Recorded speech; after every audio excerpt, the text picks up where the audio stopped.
इस क्वेश्चन के मार्फत हम लोग समझ पाएंगे कि ये आइसोट्रोपिक सॉलिड क्या होता है और नॉन आइसोट्रोपिक सॉलिड क्या होता है। उसके लिए हम सबसे पहले अल्फ़ा बीटा गामा इनके रिलेशन याद हैं, ड्राइव नहीं करेंगे हम, वो लिख लेते हैं। जैसे कि आपको बीटा याद होगा, ये 2 अल्फ़ा होता है। गामा ये याद होगा, ये 3 अल्फ़ा होता है। आप 2 अल्फ़ा को 2 अल्फ़ा ना लिखो, अल्फ़ा प्लस अल्फ़ा लिखो, और 3 अल्फ़ा को alpha plus alpha plus alpha लिखो। अब आप समझ पाओगे कहानी एक्चुअली क्या है। ये मैंने क्या किया, एक क्यूब बनाया और इसको हीट करना शुरू कर दिया मैंने। तो जब हमने इसको हीट करना शुरू कर दिया तो बताइए ये किधर से बढ़ेगा। आपको सुनने में ही अटपटा लग रहा होगा, किधर से क्या बढ़ेगा, हर तरफ से बढ़ेगा ये। जैसे एक्स वाई और जेड एक्सिस के पॉइंट से हम बात करें तो ये एक्स डायमेंशन में भी इंक्रीज होगा और वाई डायमेंशन में भी इंक्रीज होगा और जेड डायमेंशन में भी इंक्रीज होगा। अब बात आएगा कि हर तरफ से एक बराबर इंक्रीमेंट होगा या कम ज़्यादा। कम ज़्यादा क्यों होगा, मतलब ऐसा तो नहीं ना। आपको आइडिया होगा कि ऐसा करते हैं हम लोग कि इसको कॉपी कर लेते हैं और इसके बाद में इसको पेस्ट करके इसी को हम बड़ा कर देते हैं। तो यहाँ पे हर तरफ से एक जैसा ही तो रहा ना कहानी। यहाँ पर जो लेंथ है हर तरफ से एक जैसी बढ़ रही है।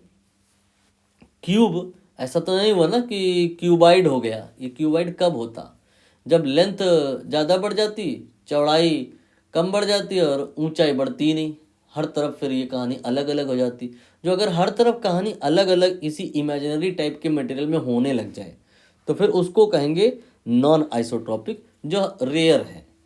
ज़्यादातर हमारे इर्द गिर्द जो चीज़ें हैं उनमें क्या है कि जब एक्सपेंशन होता है तो हर तरफ से वो एक जैसा होता है, तो वो आइसोट्रॉपिक होते हैं।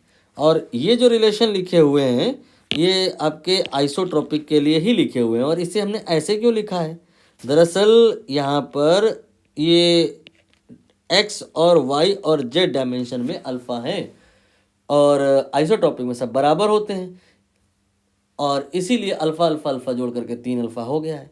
लेकिन अगर हम नॉन आइसोट्रॉपिक में आ जाएं तो अल्फ़ा एक्स, अल्फ़ा वाई और अल्फ़ा जेड ये अलग अलग होंगे। तो जो भी होंगे उनको जोड़ देंगे तो गामा आ जाएगा। ऐसे ही बीटा अगर हम कहेंगे तो alpha x then alpha y आ जाएगा।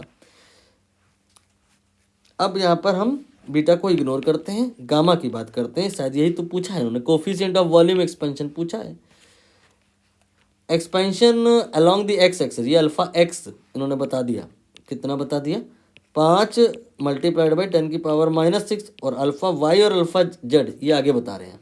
वाई और जेड की डायरेक्शन में जो एक्सपेंशन कोफिशिएंट है ये 5 × 10⁻⁻6। अच्छा, मैंने पहला वाला मिस्टेकनली 10⁻⁻6 लिख दिया है। अल्फ़ा एक्स इतना नहीं है, 5 × 10⁻⁻5 है और ये 5 × 10⁻⁻6 है और अल्फ़ा जेड ये भी उतना ही है। तो आप इन दोनों को क्या करो, जोड़ लो, मतलब डबल कर दो, सेम है ना। तो ये आपका हो गया 10 × 10⁻⁻6 और ये हो गया आपका 10⁻⁻5 कह लो, ठीक है।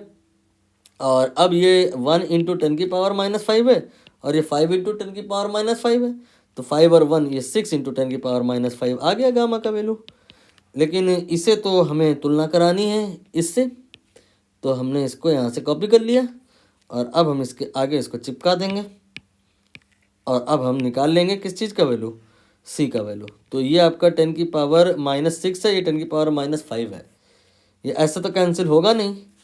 आप इसको ऐसा लिखेंगे 6 × 10⁻⁻5 + 6, ये हो गया 1। 10⁻1 यानी कि 10 और ये 6 से गुणा हो जाएगा तो सी का वैल्यू कितना आ जाएगा, 60 के बराबर आ जाएगा। यही आंसर है।